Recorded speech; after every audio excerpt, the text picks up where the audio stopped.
Welcome back to the Deep Dive. We take a stack of sources, articles, memos, all of it, and we distill it down for you. And today, we are jumping straight into a global earthquake. I'm talking about the reported U.S. military operation over the weekend, the capture of Venezuelan President Nicolas Maduro. The sources on this are dense, they're contradictory, and they are flying in from literally everywhere. So our mission today is to cut through that noise. We're going to figure out the genuine diplomatic, economic, and security consequences of what is, let's be clear, the most direct U.S. intervention in Latin America in decades. We have to understand the ripple effect, and we have to understand it now. And that ripple effect starts with really the single most critical ambiguity in all the reporting.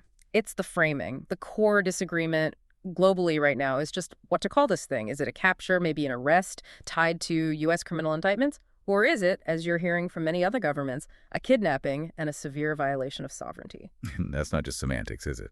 That label determines everything. It determines the entire international response. The U.S. is trying to frame it as law enforcement, against an indicted official. But a huge part of the world sees it as a breach of the absolute rule of state sovereignty. And how a country chooses to frame it, well, that directly justifies whatever countermeasures they decide to take next. Okay, let's unpack that. Let's jump right into the legal and diplomatic shockwave. What are the immediate flashpoints we should be tracking in these international forums? The big one is the UN Security Council. We're already seeing reports of emergency sessions being called. And the debate there is centered squarely on the foundational rules of the road for sovereign states. The key legal argument you're hearing from opponents of the U.S. action is the 1970 Declaration on Principles of International Law. Which basically says you can't use force against another country's independence or territory. Exactly. It prohibits it. So the whole game for the U.S. is to argue that this was a police operation, not an act of war. A high-stakes police operation, sure, but not a military intervention. Precisely. Because if it gets defined as an unlawful intervention, it's a massive, massive breach of international law. The U.S. is trying to keep the focus on the criminal indictments, arguing that immunity doesn't apply here. But that is a highly, highly disputed legal path. And you can be sure that places like the Security Council are where Russia and China will push hard for a resolution condemning the action. And beyond the UN, this must be hitting even harder in the Americas. Oh, it's amplified. Regional forums, especially the Organization of American States, the OAS, they're immediately becoming these intense battlegrounds over legitimacy. And what's fascinating here is that it's not just the usual suspects.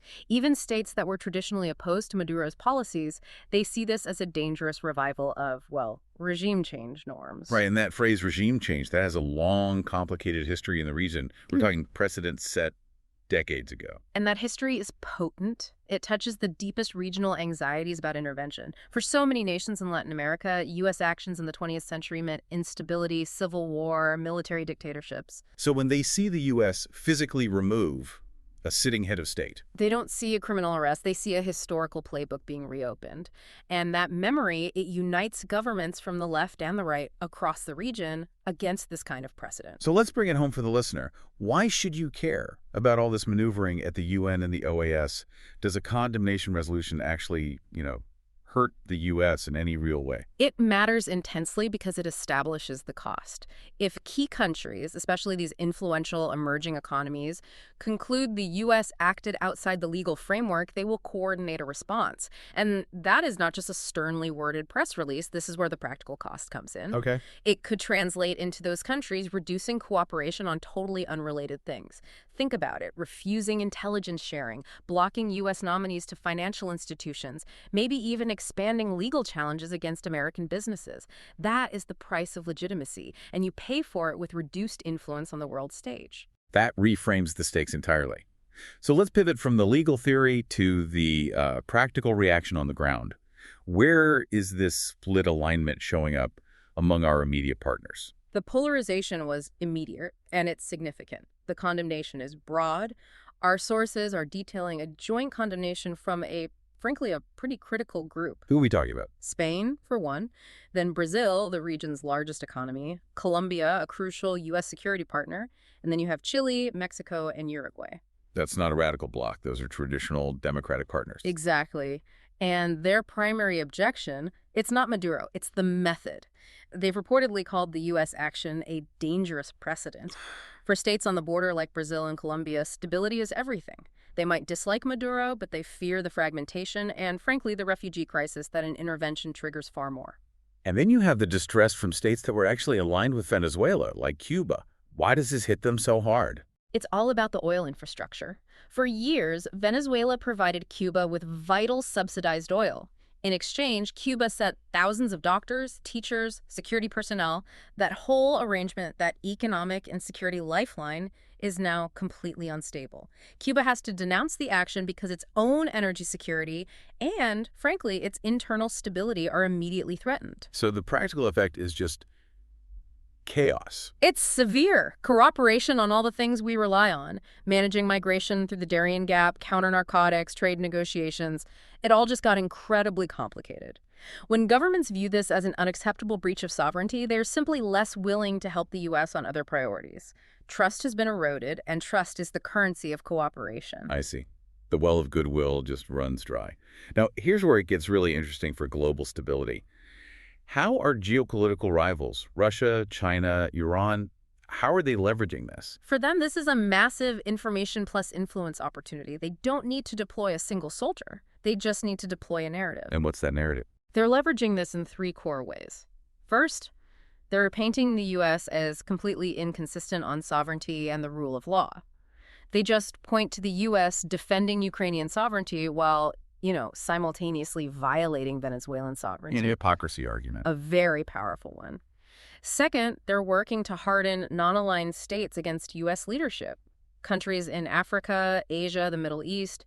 The message is simple. Look, America is an unreliable rule breaker. If they can do this to Venezuela, they can do it to you. They're selling themselves as the alternative, as the anti-interventionist powers. And that third point, the precedent argument, that feels like the one that does the most long-term damage. It is the ultimate boomerang effect. By physically removing a sitting head of state, the U.S. has handed its rivals this powerful piece of evidence. Now, if Russia or China decides to launch their own coercive action somewhere else, they can just point to this and say, you did it first. You established the precedent for cross-border removal. We're just applying the new global norm you created. Okay, let's shift gears. Let's talk about the economic and internal risk inside Venezuela itself. What's the immediate situation? Who is actually in charge right now? Well, officially, Venezuelan officials are trying to project calm. They're asserting continuity of government, claiming the military is aligned behind an acting leadership structure. But the reality on the ground must be different. The reality is that the action created a massive power vacuum, and this leads down to extremely high-risk paths that you need to be monitoring. What are they? The first is fragmentation. This is where, regional military commanders or powerful political figures who are only loyal to Maduro for personal gain, they now see their chance. They decide they're the legitimate successor. Exactly, leading to localized power struggles, maybe even internal coups. The second risk is repression and violence, as the remaining factions try to aggressively consolidate control by cracking down on the opposition. And what does either of those paths mean for the listener, especially when we think about the humanitarian side? Both paths will accelerate refugee outflows significantly. I mean, the country already produces huge numbers of refugees. Any internal power struggle or spike in violence puts catastrophic pressure on neighbors like Colombia and Brazil. They just can't handle a new wave. They don't have the infrastructure. And critically, for you, this also increases maritime migration pressures across the Caribbean and, yes, toward the U.S. coast. Now let's turn to the energy markets. Why are they so spooked? Venezuela has been under heavy sanctions for years. It was already largely cut off. The uncertainty comes from the perception, and perception is everything here, that the U.S. intends to, run Venezuela's oil sector during this transition. Some of the language coming out in U.S. claims about, controlling the country, it just raises huge red flags for international markets, especially for countries like Russia and China who have massive contracts there. So it's about contract enforceability. Exactly. If a U.S.-backed government comes in, what happens to the billions in debt and oil contracts already signed with Moscow and Beijing? That uncertainty makes future supply unpredictable. It also raises questions about the sanctions architecture, the risk of sabotage. At the end of the day, uncertainty over who will control the oil taps is the #1 driver of price volatility right now. That is absolutely critical context. Okay, let's move on to the immediate practical risks for Americans. For anyone traveling or living abroad, what should you be watching out for? In the near term, travel advisories for Venezuela and its neighbors are going to be extremely volatile. They'll change day to day.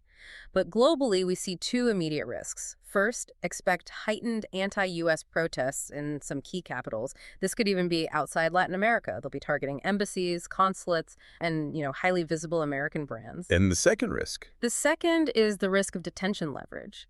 During a crisis like this, the risk goes up that states hostile to the U.S., Iran, Russia, others might increase scrutiny of American citizens at their borders. Or worse, use arrests as bargaining chips. Exactly. It just becomes a tool in the diplomatic conflict. Prudence requires extreme caution right now in any country with existing geopolitical tensions with the U.S. And what about the impact here at home for Americans inside the U.S.? Even here, the effects are tangible. We're already seeing a high risk of cyber attacks and disinformation campaigns. These high-profile interventions, they tend to trigger retaliatory cyber activity. And not just low-level stuff. No, we're talking sophisticated espionage or disruptive attacks from state-aligned groups. And that's always accompanied by propaganda aimed at sowing political division right here at home. And then there's the economy. Of course, you have direct economic consequences. That fear in the global oil market translates very quickly to higher gas prices for you and broader inflation fears. And finally, domestically, this whole thing triggers immediate political and legal fights in Washington.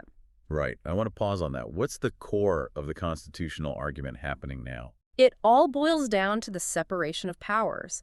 Did the president use military assets for what was basically a law enforcement action, relying on his executive authority? Or was this a military action, an attack on a sovereign nation that legally required consultation with Congress under the War Powers Resolution? The answer to that question could trigger a massive constitutional crisis. And I'm sure our allies are watching that very, very closely. They absolutely are. And just briefly, we should also note the immediate disruption for, say, Venezuelan Americans and businesses. Remittance systems are unreliable, sanctions rules are shifting, and supply chains across the region are facing major delays. So we've covered the shock, the risks. Let's look at the medium term. The U.S. clearly demonstrated some pretty impressive short-term coercive capacity here. But what's the long-term cost to its international standing? The cost is profound because it undermines global confidence in the U.S. as a reliable, rules-based leader. And this damage is likely to show up in three persistent ways. The first is in trust and predictability among our allies. Allies that rely on stable rules and consultation, think Germany, Japan, South Korea, they worry deeply when the U.S. acts unilaterally like this. If the U.S. is seen as willing to set this kind of precedent, those allies start to worry. Will the U.S. respect international norms when it's politically inconvenient for them? It makes them nervous. And the second point, that's the boomerang effect we mentioned earlier, the risk to our own people abroad. Exactly. Norms and reciprocity. If the U.S. establishes that capture of leaders is now an acceptable tool for powerful nations, well, that norm erodes everywhere. It significantly raises the risk profile for U.S. partners, for diplomats, for intelligence assets, even business leaders. It helps normalize a more dangerous, lawless environment globally. And the third cost? Coalition management. Even governments that disliked Maduro, as we've said, still object to unilateral intervention. This act makes it profoundly harder for the U.S. to assemble coalitions on totally unrelated priorities. Like in the Indo-Pacific or Iran sanctions? Any of them. The U.S. has just spent a huge amount of legitimacy, currency it needs for future global cooperation. It's a crucial reminder that a victory in the moment doesn't always equal long-term success. So let's synthesize this one last time. We've covered the core tensions: sovereignty versus enforcement, stability versus fragmentation, and that trade-off between short-term gain and long-term legitimacy. Absolutely. The operation is over, but the fallout is just beginning. So here is what you need to watch closely over the next 72 hours. First, track the UN Security Council. Will the U.S. and its allies manage to veto a condemnation resolution, or does the international legal pushback just keep escalating? Okay, what's second? Second, pay attention to the coordinated positions of Brazil, Colombia, and Mexico. See if an OAS emergency session is called. That would signal sustained regional resistance. Third, keep an eye on the internal Venezuelan command and control, who actually controls the military and the oil. That tells you whether the next phase is fragmentation or repression. And lastly, and finally, monitor the specific U.S. legal posture. Look at any new court filings. Is the language narrowly focused on law enforcement, or is it broader, more ambiguous? That language will fuel this diplomatic crisis for weeks. Excellent guidepost for the week ahead. It seems the immediate capture is over, but the most enduring consequences might not be found in the courts. They might be found in the new precedents this sets for our rivals and the global erosion of norms against cross-border leader removal. And that is something for you to continue exploring. Thank you for joining us for the deep dive.